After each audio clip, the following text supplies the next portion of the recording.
प्रिय विद्यार्थियों, Vande Mataram. Current affair श्रृंखला का भाग 10, जिसमें आज हम 19 और 20 जुलाई के 10 महत्वपूर्ण प्रश्नों पर चर्चा करेंगे। शुरू करते हैं हमारे आज के पहले प्रश्न से। पहला प्रश्न है, हाल ही में चर्चा में रहा पेगासस स्पाईवेयर।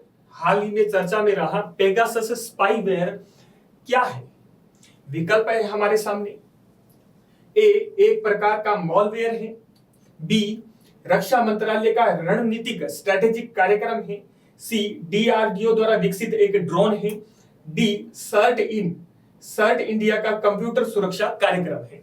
तो क्या है पेगासस स्पाईवेयर? तो सही उत्तर होगा एक प्रकार का क्या है? मालवेयर है। सही उत्तर क्या है? एक प्रकार का मॉलवेयर है पेगासस स्पाईवेयर। पेगासस स्पाईवेयर क्या है? एक प्रकार का मैलिशियस सॉफ्टवेयर या मालवेयर है, जिसे स्पाईवेयर कैटेगरी में यानी जासूसी स्पाईवेयर कैटेगरी में डाला गया है। किसने विकसित किया है? इजरायली फर्म एनएसओ द्वारा ये विकसित है। उपयोगकर्ताओं के नॉलेज के बिना, ज्ञान के बिना उपकरणों तक पहुंच प्राप्त करने यानी एक्सेस प्राप्त करने के लिए डिजाइन किया गया है और व्यक्तिगत जानकारी एकत्र करता है, इंडिविजुअल इंफॉर्मेशन एकत्र करता है तथा इसे वापस रिले करने के लिए सॉफ्टवेयर का उपयोग किया जाता है। पेगासस स्पाईवेयर ऐसा सॉफ्टवेयर प्रोग्राम है जो उपयोगकर्ताओं के मोबाइल कंप्यूटर से गोपनीय एवं व्यक्तिगत जानकारी को नुकसान पहुंचाता है। Pegasus spyware. अब बात करते हैं चर्चा में क्यों रहा। चर्चा में रहने का कारण क्या है? हाल ही में बताया गया है कि स्पाईवेयर सॉफ्टवेयर पेगासस का भारत में व्यापक रूप से सार्वजनिक हस्तियों पर गुप्त रूप से निगरानी रखने यानी उनकी जासूसी करने के लिए इसका उपयोग किया जा रहा है। पेगासस स्पाईवेयर का इसका उपयोग जासूसी करने के लिए किया जा रहा है। तो यह हाल में इस कारण चर्चा में रहा। बात करते हैं प्रश्न संख्या 2 पर। दूसरा प्रश्न है, हाल ही में 19 जुलाई से संसद का मानसून सत्र शुरू हो गया। संसद के वर्ष में न्यूनतम कितने सत्र होने आवश्यक है? न्यूनतम कितने सत्र होते हैं? विकल्प है हमारे पास। ए 1, 2, 3, 4। तो न्यूनतम कितने होते हैं? तो उत्तर होगा इसका बी 2। ऐसा प्रावधान किया गया है कि संसद के 2 सत्रों के बीच की दूरी जो है, बीच का अंतराल जो है 6 माह से ज्यादा नहीं होना चाहिए। लेकिन परंपरा क्या है? भारत में कितने सत्र? भारत में संसद के 3 सत्र आयोजित किए जाते हैं। संसद के सत्र के संबंध में संविधान का अनुच्छेद कौन सा बात करता है? 85। अनुच्छेद 85 बात करता है संसद के सत्र के संदर्भ में। संसद के किसी सत्र को बुलाने की शक्ति सरकार के पास होती है। यह निर्णय कौन करता है? संसदीय मामलों की कैबिनेट समिति द्वारा इसका निर्णय किया जाता है, जिसे राष्ट्रपति यानी प्रेसिडेंट औपचारिक रूप देते हैं। संसद का सत्र कौन आहूत करता है? प्रेसिडेंट इसको औपचारिक रूप देते हैं। डिसीजन कौन लेता है? संसदीय मामलों की कैबिनेट कमेटी द्वारा यह डिसीजन लिया जाता है। परंपरा है भारत में कितने सत्र होते हैं? परंपरा भारत में एक वर्ष में 3 सत्रों की है। 3 सेशन क्या है? आयोजित किए जाते हैं। सबसे लंबा सेशन होता है बजट सत्र, जो शुरुआत होती है जनवरी से शुरू होता है, अप्रैल के अंत तक या मई के शुरुआत तक बजट सत्र चलता है। दूसरा होता है मानसून सत्र, जो अभी शुरू हुआ है 19 जुलाई से। ये 3 सप्ताह का होता है, जुलाई से लगभग अगस्त के बीच चल रहता है। तीसरा होता है शीतकालीन सत्र, ये नवंबर दिसंबर के बीच आयोजित किया जाता है। ये है संसद के 3 सेशन आयोजित किए जाते हैं। बात करते हैं प्रश्न संख्या 3 पर। मेकेदातु प्रोजेक्ट अभी चर्चा में भी रहा है। किन 2 राज्यों के मध्य राजनीतिक विवाद का कारण रहा है? मेकेदातु प्रोजेक्ट किन 2 राज्यों के मध्य राजनीतिक विवाद का कारण रहा है? विकल्प है राजस्थान व गुजरात के मध्य, महाराष्ट्र व कर्नाटक के मध्य, कर्नाटक व तमिलनाडु के मध्य और पंजाब व हरियाणा के मध्य है। तो मेकेदातु जो वाटर प्रोजेक्ट है वो कर्नाटक और तमिलनाडु के मध्य विवाद का कारण रहा है। कर्नाटक और तमिलनाडु के मध्य विवाद का कारण रहा है। क्या है? कर्नाटक सरकार द्वारा वर्ष 2017 में अनुमोदित मेकेदातु प्रोजेक्ट जो कावेरी नदी पर बांध यानी डैम बनाकर जलाशय का निर्माण करना है। कावेरी नदी पर बांध या डैम का निर्माण कर जलाशय निर्माण करने के लिए मेकेदातु प्रोजेक्ट कर्नाटक सरकार द्वारा ये लेके आया गया। मेकेदातु कावेरी और उसकी सहायक अर्कावती कावेरी की सहायक नदी अर्कावती नदियों के संगम पर स्थित एक गहरी खाई है। इस परियोजना या प्रोजेक्ट की कुल लागत कितनी है? 9,000 करोड़ है, जिसका उद्देश्य बेंगलुरु शहर में पीने के पानी का भंडारण और उसकी आपूर्ति करना है। इसके साथ ही इसमें 400 मेगावाट का विद्युत उत्पादन भी किया जाएगा। और तमिलनाडु सरकार ने इसका विरोध किया है अभी हाल में। तमिलनाडु और कर्नाटक दोनों के बीच कावेरी नदी को लेकर शुरुआत से क्या है कि विवाद रहा है, उनके जल वितरण को लेकर विवाद रहा है, और इस हेतु कई आयोग भी क्या है कि बन चुके हैं और लंबे समय से ये विवाद चला आ रहा है कावेरी नदी को लेकर। तो तमिलनाडु सरकार ने दोबारा इस प्रोजेक्ट को अपोज किया है। उनका कहना है कि जो कोई नदी दो राज्यों से होकर जा रही है उस पर डैम बनाने का, उसका जल का एक राज्य फैसला नहीं ले सकता, जल का समान वितरण होना चाहिए। तो इसने इसका विरोध किया है और सुप्रीम कोर्ट में इसे चैलेंज भी किया है। बात करते हैं प्रश्न संख्या 4 पर। भारत सरकार की महत्वाकांक्षी योजना प्रधानमंत्री किसान सम्मान निधि के लाभान्वितों में कौन शामिल है? प्रधानमंत्री किसान सम्मान योजना, जिसे पीएम किसान भी बोलते हैं, पीएम किसान भी बोलते हैं, प्रधानमंत्री किसान सम्मान निधि यानी पीएम किसान के लाभान्वितों में कौन शामिल है? विकल्प है लघु व सीमांत किसान, बी सूक्ष्म व लघु उद्योग, देश के सभी किसान तथा व्यापारिक समूह। तो पीएम किसान योजना में कौन शामिल है? इसमें शामिल है देश के सभी किसान। पीएम किसान योजना में देश के सभी किसान शामिल हैं।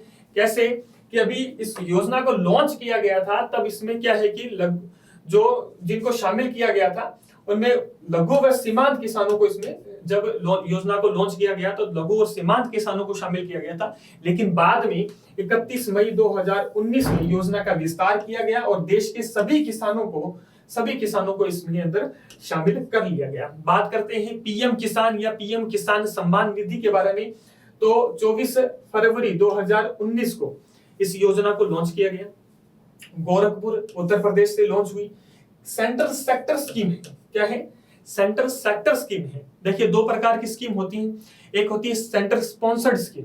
सेंटर स्पॉन्सर्ड यानी केंद्रीय प्रायोजित स्कीम, जिसके अंदर केंद्र और राज्य सरकारों की हिस्सेदारी होती है। जैसे 60-40-60 केंद्र की हो सकती है, 40 उनकी हो सकती है, 75-25 का हो सकती है। तो वो सेंटर स्पॉन्सर्ड है। और सेंटर सेक्टर स्कीम यानी संपूर्ण पैसा किसका लगेगा? केंद्र सरकार का लगेगा, जिसका उद्देश्य लघु व सीमांत किसानों को आर्थिक सहायता प्रदान करना है। प्रति वर्ष 6,000 रुपए जो 3 समान किस्तों में के माध्यम से लाभान्वित किसानों के बैंक खातों में इनका डायरेक्ट ट्रांसफर होता है। 2-2 हजार की 3 किस्तें साल में 3 बारी में जमा करवाई जाती है पीएम किसान योजना के माध्यम से। शुरुआत में इसमें लघु और सीमांत किसान इसमें शामिल थे। बाद में 31 मई 2019 से इसका विस्तार किया गया और सभी किसानों को इसमें शामिल किया गया है। वार्षिक व्यय सरकार पर रहेगा 75,000 करोड़ रुपए का। बात करते हैं प्रश्न संख्या 5 पर। हाल ही में टोक्यो ओलंपिक खेलों में ओलंपिक लॉरेल पुरस्कार दी जाने की घोषणा की गई है। किसे दी जाने की घोषणा की गई है? ओलंपिक लॉरेल अवार्ड, ए मोहम्मद यूनिस, बी अमर्त्य सेन, सी केपचोगे केइनो, डी प्रवेश सिंह। तो ओलंपिक लॉरेल पुरस्कार दिए जाने की घोषणा किसे की गई है? मोहम्मद यूनुस। उत्तर क्या होगा इसका? ए मोहम्मद यूनुस को क्या है कि ओलंपिक लॉरेल अवार्ड दिए जाने की घोषणा की गई है। बहुत फेमस नाम है मोहम्मद यूनुस को। ओलंपिक लॉरेल अवार्ड जो अंतर्राष्ट्रीय ओलंपिक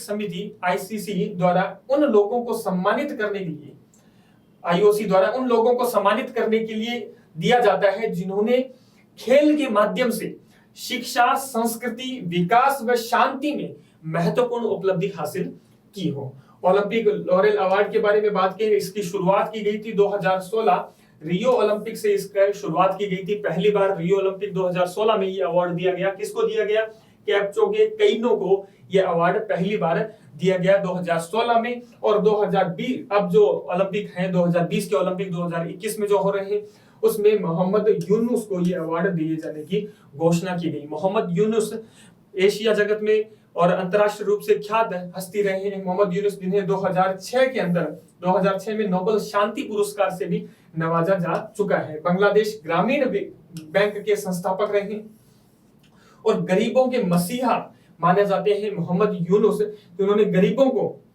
बिना कोलेटरल माइक्रो क्रेडिट यानी लघु ऋण उपलब्ध करवाने के क्षेत्र में बांग्लादेश ग्रामीण बैंक की स्थापना की थी। बात करते हैं प्रश्न संख्या 6 पर, प्रोजेक्ट लून हाल में चर्चा में रहा है। प्रोजेक्ट लून का संबंध किससे है? अवशिष्ट प्रबंधन तकनीक से, सौर ऊर्जा उत्पादन से संबंधित तकनीक से, हाई एल्टीट्यूड बैलून जिनका उपयोग दूर दराज के इलाकों में इंटरनेट प्रदान करने हेतु किया जाता है, मिसाइल तकनीक से संबंधित है। प्रोजेक्ट लून किससे संबंधित है? ये उत्तर होगा इसका सी, हाई एल्टीट्यूड बैलून जिनका उपयोग दूर दराज के इलाकों में इंटरनेट प्रदान करने हेतु किया जाता है। प्रोजेक्ट लून क्या है? प्रोजेक्ट लून इसकी शुरुआत की गई थी 2011 में। गूगल की पेरेंट कंपनी है अल्फाबेट।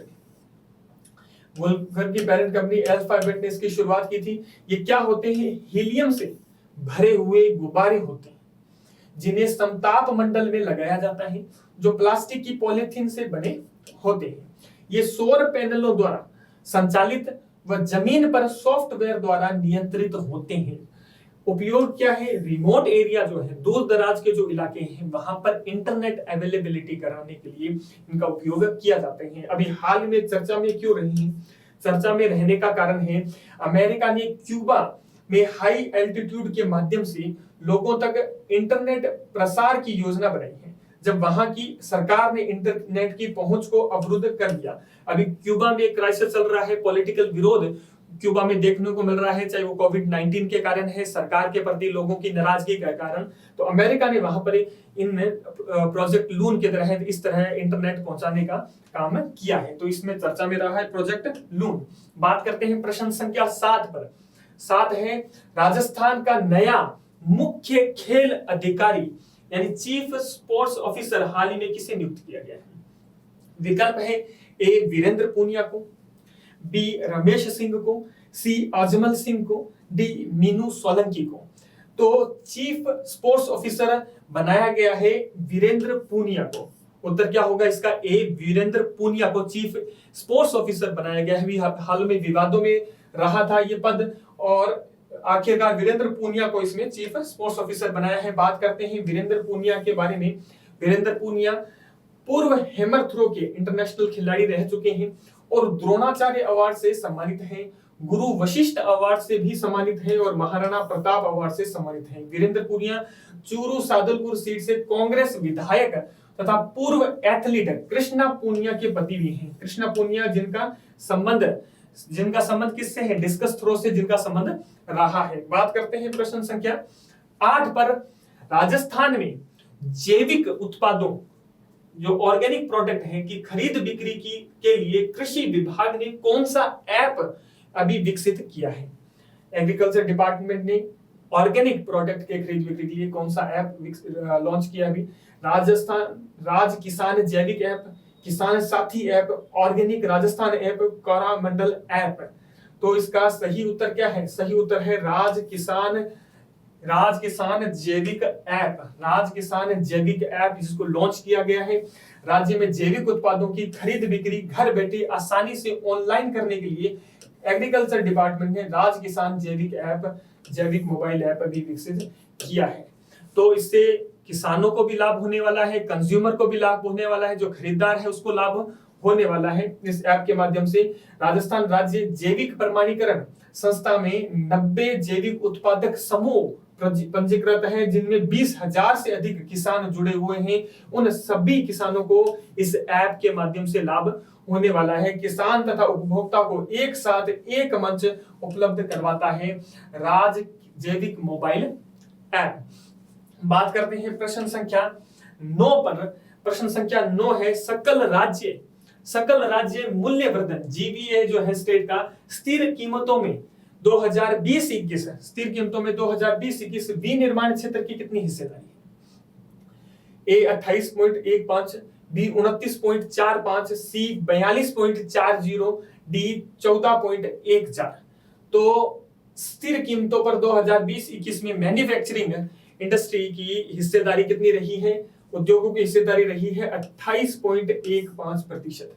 28.15% रही है मैन्युफैक्चरिंग की हिस्सेदारी 2020-21 में। मैं बात करूं कि विनिर्माण की 28.15 और कृषि क्षेत्र की कितनी रही है स्थिर कीमतों पर?